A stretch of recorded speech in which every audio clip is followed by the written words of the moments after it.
Behave, don't know. I've tried to let you go so many times before. Don't wonder but you don't mind still.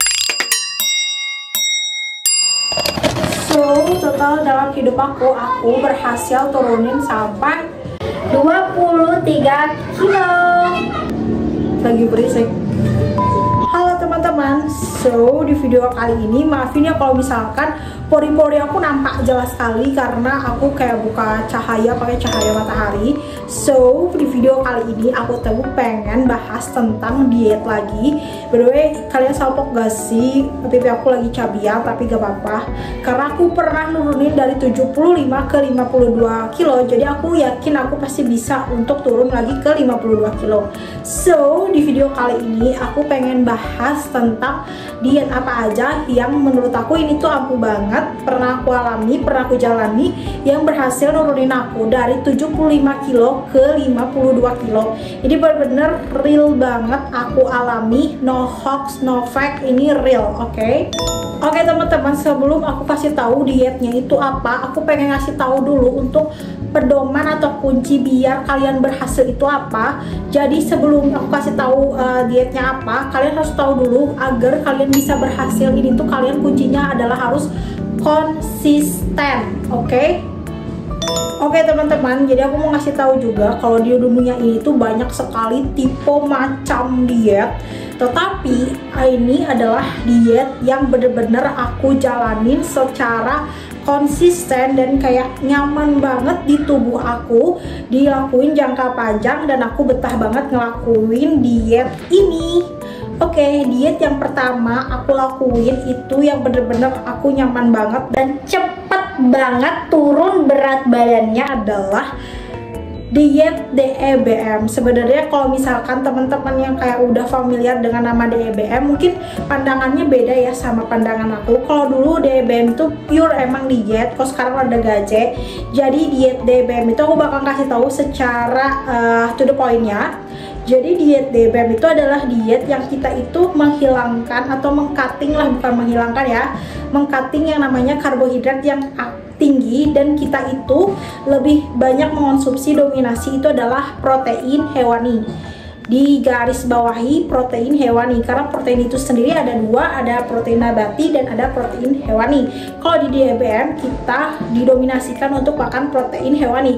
Why? Kenapa protein hewani? Jadi protein hewani itu protein yang dia itu lebih tinggi proteinnya dibandingkan karbohidratnya. Jadi karbohidratnya tuh rendah banget gitu.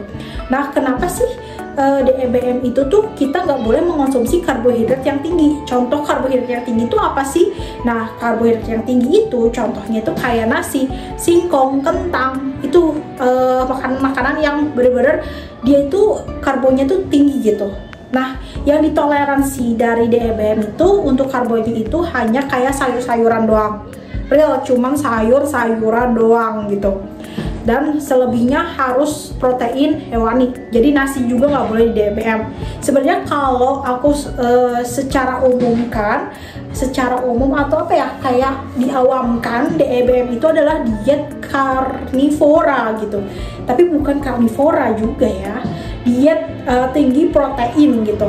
Karena kayaknya udah nggak ada lagi yang namanya diet edukasi diet DEBM karena aku DEBM sendiri udah gaje gitu ya. Tapi dulu tuh emang bener-bener pure dia tuh masak-masakan tentang diet guys, tapi sekarang udah gaje gitu. Nah, jadi diet DEBM itu kita bener-bener makan banyak protein dibandingkan karbo. Kenapa sih DEBM itu lebih meninggikan protein dibandingkan karbo? Karena karbo ini dia itu mengandung gula ya, dimana gula itu adalah sebagai cadangan energi atau sebagai energi di tubuh kita. Nah, ketika tubuh kita itu kayak mengurangi gula atau karbohidrat, maka tubuh kita tuh akan mencari cadangan energi yang ada di tubuh kita, which is cadangan energi itu adalah lemak. Lemak itu adalah cadangan energi yang gak kita pakai, jadinya tuh tertimbullah menjadi lemak gitu. Nah, ketika tubuh kita itu kehilangan atau tubuh kita kayak mengcutting gula, itu tubuh kita akan memecah lemak atau cadangan energi yang lama untuk menjadi energi gitu, untuk kita jadikan energi gitu, kayak gitu. Nah, untuk protein sendiri apa sih manfaatnya untuk tubuh kita? Jadi protein itu adalah sebagai asupan untuk memberikan makan otot. Kalian harus tahu kalau otot itu adalah ibaratnya itu adalah mesin pembakar lemak. Jadi ketika kita memberikan asupan protein kepada otot, maka kinerja otot kita itu akan lebih baik karena dia diberikan asupan, dia diberikan bensin gitu. Dan akan lebih baiknya lagi kalau kalian itu ditambah dengan olahraga. Olahraga itu nggak harus yang berat-berat, tapi kalau yang paling bekerja banget itu olahraga yang melibatkan otot gitu. Ketika kalian olahraga melibatkan otot, itu proses pembakaran lemak, proses pelangsingan, perampingan itu benar-benar cepet banget. Jadi coba olahraga yang melibatkan otot. Gak harus kayak 1 jam, minimal banget kayak 10 menit, 15 menit itu udah cukup banget gitu. Ada juga kalian bisa, kalau misalnya saya nggak mau olahraga yang melibatkan otot, saya mager gitu, karena saya juga mager gitu. Kalian bisa aja dengan jalan kaki, jogging, tapi jalan kaki juga cukup. Kadang aku jalan kaki itu sekitar 1 jam, atau enggak paling sebentar aku jalan kaki itu 15 menit. Yang penting ada pergerakan di tubuh kita. Kita nggak boleh kita mau langsing. Motor guys.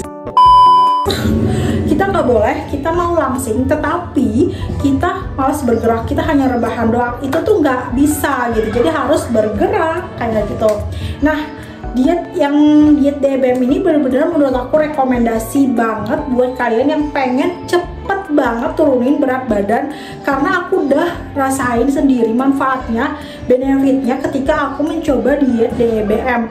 Pada saat tahun 2020 lalu aku benar-benar pure mengikuti diet DBM dan akhirnya aku bisa turun sebanyak itu.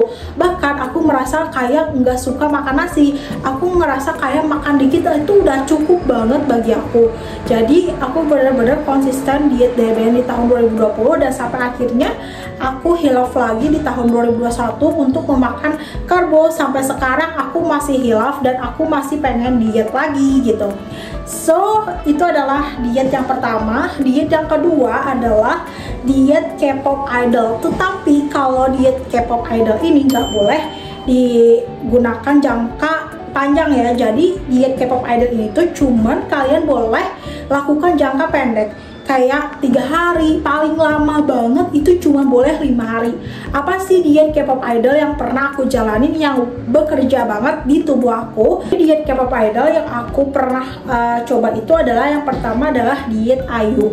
Itu bener-bener bekerja banget, cepet buat nurunin berat badan. Bayangin aku 3 hari diet IU itu bisa turun 4 kiloan, kayak wow. Tetapi efeknya bener-bener luar biasa. Jadi ini nggak boleh dilakuin sama kalian yang baru pemula di diet.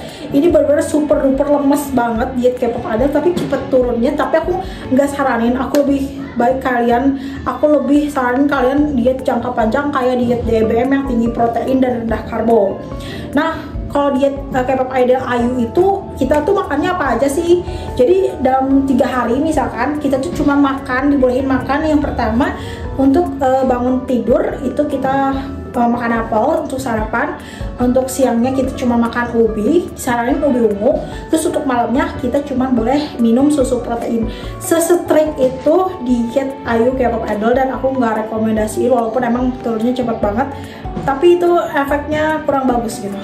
Oke, jadi itu dia diet yang pernah aku coba yang benar-benar cepat buat nurunin berat badan aku. Sebenarnya kunci ingin cepet turun ya teman-teman ya, kita tuh yang pertama emang harus hindari yang namanya gula. Itu gula harus banget dihindari. Bahkan gula pasir itu kalau bisa jangan dikonsumsi deh, ganti sama gula diabetasol atau gula yang yang rendah kalori. Nah, terus yang kedua itu kurangi nasi. Nasi itu bener-bener bikin ketagihan, kecanduan, nafsu makan kita tuh bener-bener kayak susah terkontrol. Aku pribadi kalau misalkan dalam sehari aku makan nasi itu bakalan keterusan sampai ke malam. Jadi aku bener-bener mengurangi nasi. Awal-awal mengurangi nasi, nanti udah lama-lama aku bakalan cut nasi. Contohnya hari ini aku udah berhasil gak makan nasi, dan semoga nanti malam aku gak hilaf untuk makan nasi. Lanjut, yang ketiga itu adalah banyak minum air putih. Ini penting banget buat diet, karena kalau misalkan kalian nggak minum air putih yang cukup, itu metabolisme tubuh kalian itu bakalan lambat dan kurang maksimal nanti dietnya. Jadi penting banget buat teman-teman kalau lagi diet itu harus banget minum air putih yang cukup 2 liter lah ya. Lanjut, yang keempat itu adalah kurangi cita rasa makanan. Kenapa aku bilang kurangi cita rasa makanan? Itu contohnya asin. Asin itu udah over, itu udah gak bagus buat diet. Asin yang terlalu asin gurih gitu, itu tuh bisa mengikat air di tubuh kita dan nantinya berat badan kita tuh jadi berat, dan itu tuh berat yang manipulasi gitu. Jadi jangan terlalu banyak garam berlebihan atau gurih berlebihan, karena selain dia itu mengikat air, dia juga bikin kita kecanduan atau nafsu makan kita tuh nambah kayak gitu. So itu dia adalah tips diet dari aku yang berhasil turunin aku dari 75 kilo ke 52 kilo. Buat teman-teman yang pengen tips diet lainnya dan lain-lain, skincare dan lain-lain, bisa cek di channel aku. Bye bye.